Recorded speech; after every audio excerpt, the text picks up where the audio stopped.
এই খাবারটা কি বুঝতে পারছি না। যে আজকে এসেছি সম্রাট সিরাজউদ্দিন মোহাম্মদ জাফর, আমরা তার সমাধি দেখতে এসেছি। বাহাদুর শাহ জাফরকে কলকাতা হয়ে এখানে তাকে নির্বাসন দেওয়া হয়। রক্ষিত এলাকা, সবাইকে ঢুকতে দেয় না নিরাপত্তার স্বার্থে।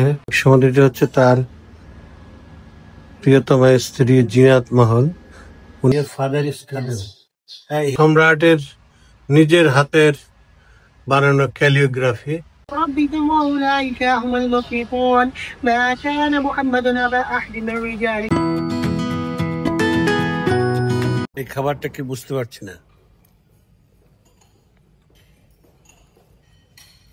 এটা পরোটা,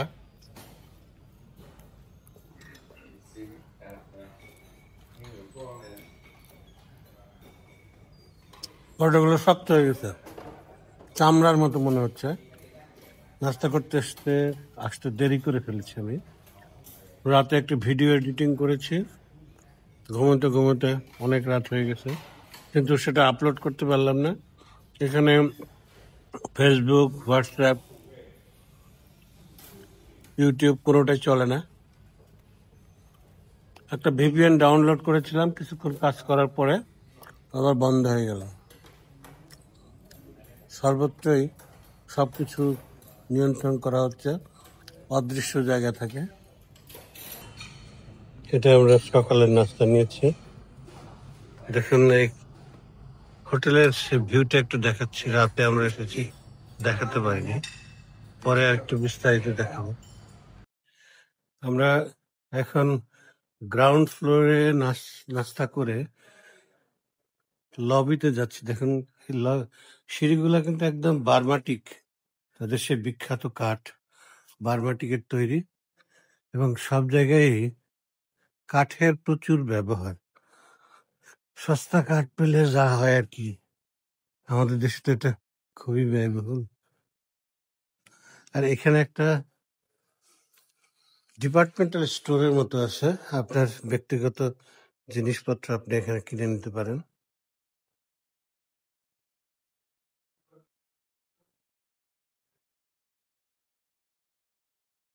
এই হোটেল লবি থেকে এর পেছনে যে সুইমিং পুলটা আছে, দেখুন কত সুন্দর একটি সুইমিং পুল,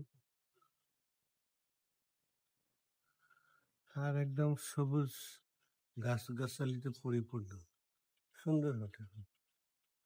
এটি একটি 5 তারকা হোটেল, তবে এখানে টুরিস্ট খুবই কম।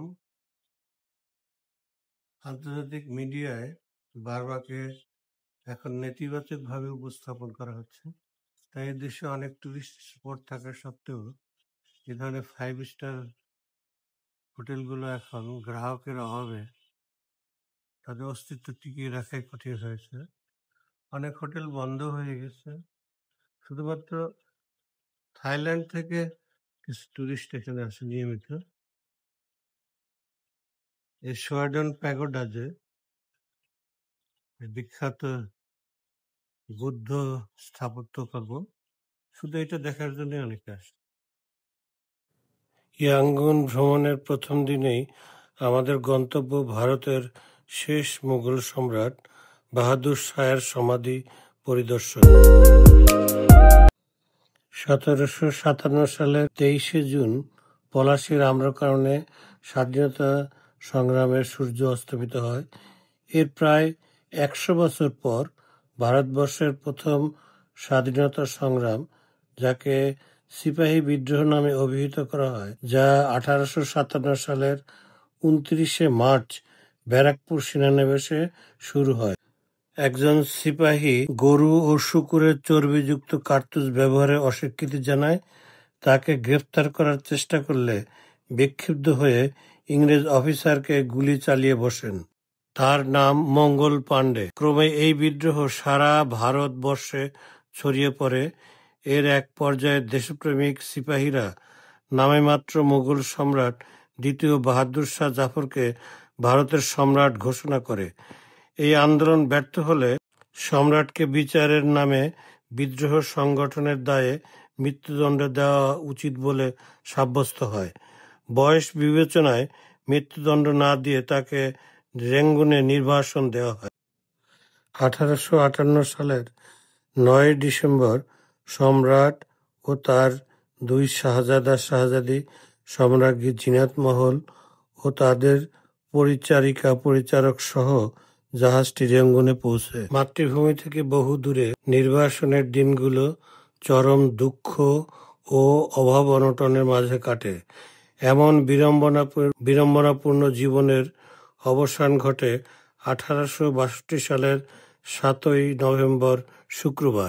লোকচক্ষুর অন্তরালে একটি গ্যারেজে সম্রাটকে সমাহিত করা হয়।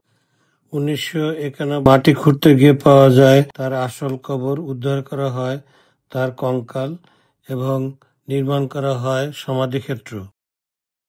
ইয়াঙ্গুনে এসেছি তার অন্যতম প্রধান একটি কারণ হচ্ছে এই যে ভাগ্যহত শেষ মোগল সম্রাট বাহাদুর শাহ জাফর, তার সমাধিতে আমরা এসেছি। পুরো নাম হচ্ছে সম্রাট সিরাজউদ্দিন মোহাম্মদ জাফর। আমরা তার সমাধি দেখতে এসেছি।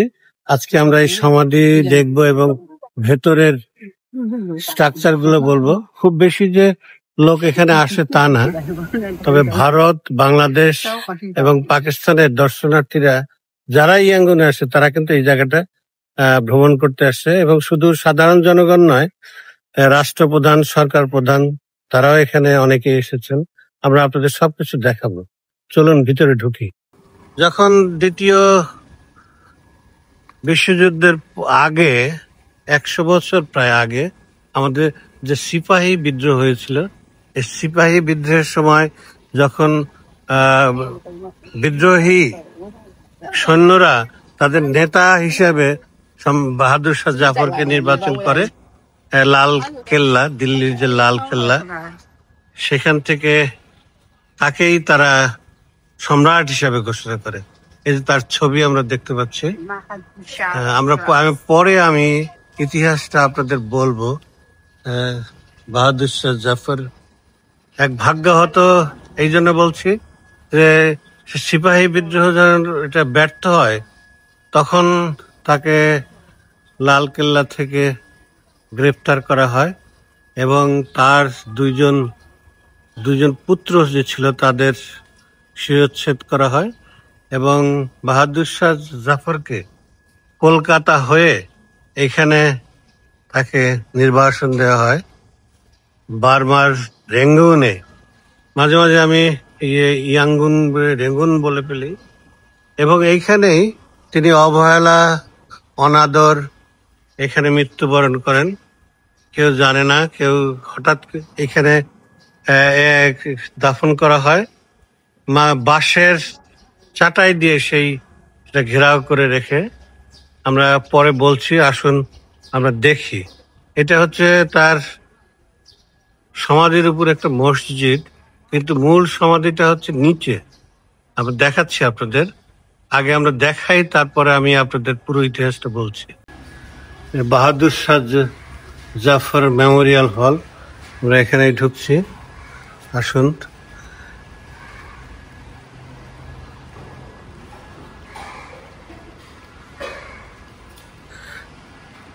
এখানে সে ভাগ্যহত সম্রাটের সংক্ষিপ্ত জীবনী লেখা আছে।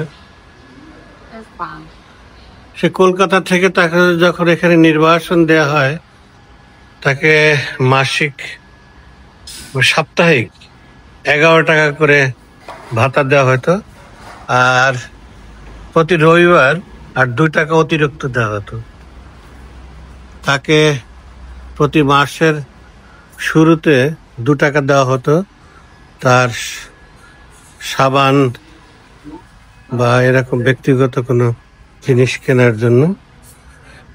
এই যে এটি হচ্ছে সেই ভাগ্যহত সম্রাটের সমাধি। আমরা উপর থেকে দেখছি। এটা দেখার জন্যই মূলত আমি ইয়াঙ্গুনে এসেছি। আমার খুব আগ্রহ ছিল।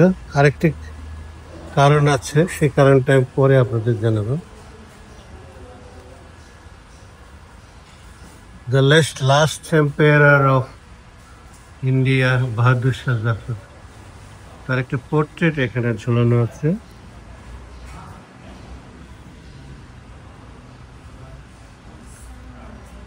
এটা যে খুব বেশি নামি দামি টুরিস্ট স্পট হিসাবে বার্মিজদের কাছে পরিচিত তা না, তবে যারা ইতিহাস পছন্দ করে তারা কিন্তু এখানে অনেকেই আসেন। এমনকি ভারতের প্রধানমন্ত্রী নরেন্দ্র মোদী যখন বার্মা ভ্রমণ করেন তখনও উনি এখানে এসেছিলেন।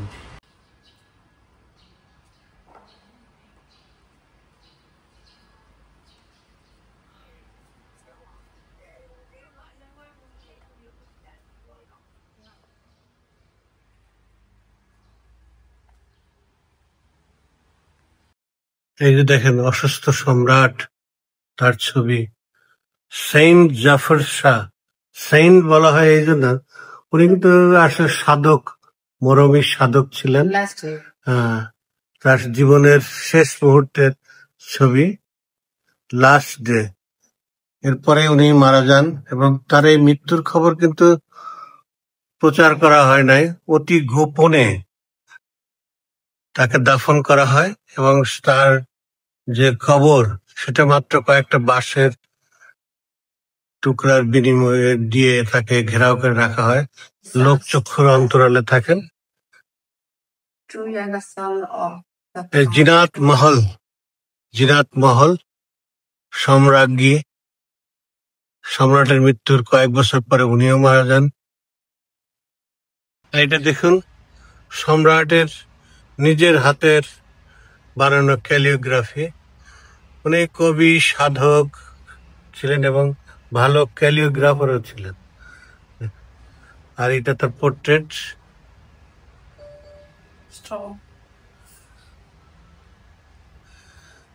বার্মিজ ভাষায় লেখা, পড়তে পারছি না। আর এটা একটা পেন্টিংস, মোগল শাসনের বর্ণাঢ্য সময়ের একটা পেন্টিং। এটা হচ্ছে family tree of Mughal empire. Mughal সাম্রাজ্যের যে বংশলতিকা, দেখুন এই যে কোত্থেকে আসলেন। এই যে শেষ সম্রাট, end of the dynasty of the British empire এবং beginning of the British empire, এই যে এম্পায়ার অফ ভিক্টোরিয়া, রানী ভিক্টোরিয়া। এরপরে এই ভারতের British empire of India until 1947 পর্যন্ত। অর্থাৎ এখানে দেখুন এই যে বাহাদুর শাহ, উনি 1837 সাল থেকে 1857 সালে পর্যন্ত উনি দিল্লির মোগল সম্রাট ছিলেন। যদিও ব্রিটিশ আমলে তখন মোগল সম্রাট নামেই শুধু মোগল সম্রাট ছিলেন। বাৎসরিক 1 লক্ষ টাকার ভাতায় উনি লালকেল্লার মধ্যে নিভৃত জীবন যাপন করেন। এম্পারার, এই যে যখন তাকে বন্দি করে নিয়ে আসা হয় তখনকার একটা ছবি। এই যে তার প্রিয়তমা স্ত্রী জিনাত মহল। বাহাদুর শাহ জাফরের লেখা কয়েকটি শায়ের বা বাণী এখানে উৎকীর্ণ করা আছে। তাকে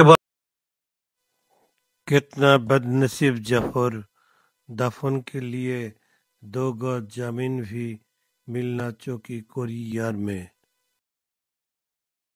সম্রাট জাফর এমন ভাগ্য হতো যে তার জন্মভূমিতে 2 গজ জায়গাও পাওয়া যায়নি তাকে দাফন করার জন্য। এখানে ব্রিটিশদের থাকার জায়গা হয়েছিল। ব্রিটিশ যে কর্নেল ছিল, কর্নেলের গ্যারেজে তাকে থাকার জায়গা দেওয়া হয়েছিল এবং তার সাথে কোনো কেউ দেখা করতে পারতো না। তা ইভেন তার যে পরিচারিকা যারা ছিল তারাও তার সাথে অনুমতি নিয়ে দেখা করতে পারতেন। 7 নভেম্বর 1862 সালে তিনি ইন্তেকাল করেন। সমাধিটি হচ্ছে তার প্রিয়তমা স্ত্রী জিনাত মহল। উনি মৃত্যুবরণ করেন 17 জুলাই 1886, অর্থাৎ সম্রাটের মৃত্যুর পরেও উনি অনেক দিন জীবিত ছিলেন, প্রায় 22 বছর। আর এটা হচ্ছে রাজপুত্র রওনাক জামানি, রাজকন্যা Raunak Zamani Begum.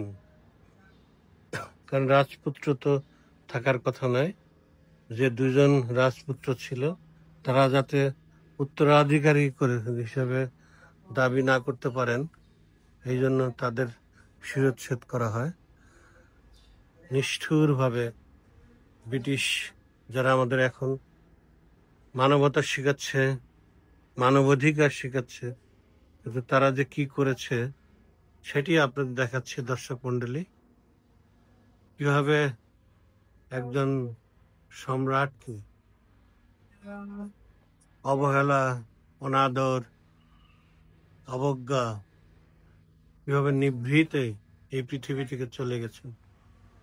ربكم وأولئك هم المفلحون ما كان محمد أبا أحد من رجالكم ولكن رسول الله وخاتم النبيين وكان الله بكل شيء عليما إن الله وملائكته يصلون على النبي يا أيها الذين آمنوا صلوا عليه وسلموا تسليما عليه وصحبه وسلم صلى الله على سيدنا محمد وعلى وصحبه وسلم. اللهم صل على سيدنا مولانا محمد النبي الأمي وعلى آله وأصحابه وبارك وسلم. اللهم صل على سيدنا مولانا محمد وعلى آل محمد كما صليت على إبراهيم وعلى آل إبراهيم إنك حميد مجيد. اللهم صل على سيدنا مولانا محمد وعلى آل محمد كما باركت على إبراهيم وعلى آل إبراهيم إنك حميد مجيد. رب اجعلني مقيم الصلاة ومن ذريتي ربنا وتقبل دعاء. ربنا اغفر لي ولوالدي. Nice to meet you. Yeah, what's your name, please? Muhammad Nuruddin. Muhammad Nuruddin. Nuruddin. Yeah.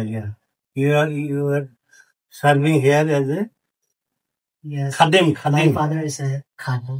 Khadim. Your father is Khadim. He is here. People come to visit. Yes, a lot of people come here. Yeah. They are from Burmese. Not only Burmese. From Bangladesh, India, Bangladesh, Pakistan. India. A lot of people come. Yeah. Thank you. Actually, এটাই হচ্ছে তার মূল সমাধিক্ষেত্র, এবং আমরা উপর থেকে দেখছিলাম, এখন আমরা খুব কাছে এসেছি সেইন মোহাম্মদ সিরাজউদ্দিন বাহাদুর শাহ জাফরের। এটাই হচ্ছে তার মূল সমাধিক্ষেত্র। আমরা উপর থেকে দেখেছি, এখন একবার নিচে চলে এসেছি। এখানে সবাইকে আসতে দেয় না। আমি খাদেম সাহেবের কাছ থেকে বাংলাদেশ থেকে এসেছি শুধুমাত্র এই ভাগ্যগত সম্রাটের কবর জিয়ারত করার উদ্দেশ্যে। সেই কথা বলার পর সে আমাকে অনুমতি দিয়েছে নিচে আসার জন্য। এখানে এটা খুবই সংরক্ষিত এলাকা, সবাইকে ঢুকতে দেয় না। নিরাপত্তার স্বার্থে এখানে সবাইকে ঢুকতে দেওয়া হয় না। এখানে যে বিভিন্ন পরিদর্শক যারা আসছিলেন, তাদের এখানে ভারতের প্রাক্তন প্রেসিডেন্ট ডক্টর আব্দুল কালাম, সে এখানে ভিজিট করতে আসছিলেন, তার ছবিগুলো টাঙানো আছে। এখানে আসছে honourable prime minister Hamid Ansari, vice president Hamid Ansari. উনি এসেছিলেন 2009 সালের ফেব্রুয়ারি মাসের 7 তারিখে। তার ছবিগুলো এখানে দেওয়া আছে।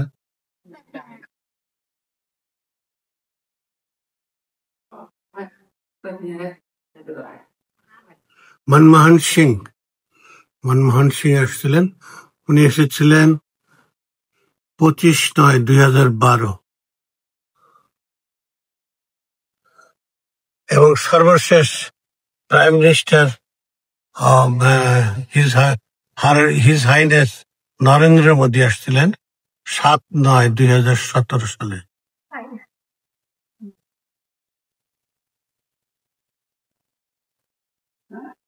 রামনাথ কোবিন্দ তার স্ত্রী তারা আসছিলেন সর্বশেষ 13/12/2018 সালে। পাকিস্তানের প্রাক্তন প্রেসিডেন্ট 1/5/2001 সালে আসছিলেন, তার ছবি এটা মাজার জিয়ারত করতে আসছিলেন। অন্ডার প্রেসিডেন্ট আলী জারদারি উনি এখানে ভিজিট করতে এসেছিলেন। Prime minister of Pakistan Nawaz Sharif এসেছিলেন, উনি এসেছিলেন নভেম্বর মাসের 19 তারিখে 2013 সালে। এখানে দেখেন আমাদের দেশ থেকে যে বিভিন্ন ডেলিগেশন তারা আসছিলেন, অনেকের ছবি দেওয়া আছে, সরকারি বেসরকারি কর্মকর্তা, যে আমাদের প্রাক্তন একজন উপপররাষ্ট্রমন্ত্রী। বাংলাদেশ, ভারত এবং পাকিস্তান যারা ইয়াঙ্গুনে বেড়াতে আসে তাদের একটি অবশ্যই দ্রষ্টব্য স্থান। মন্দির সোপানো তলে কত প্রাণ হলো বলিদান, আছে অশ্রু জলে কত বিপ্লবী বন্ধুর রক্তে রাঙা, বন্দিশালার ওই শিকল ভাঙা, কত বিপ্লবী বন্ধুর রক্তে রাঙা, বন্দিশালার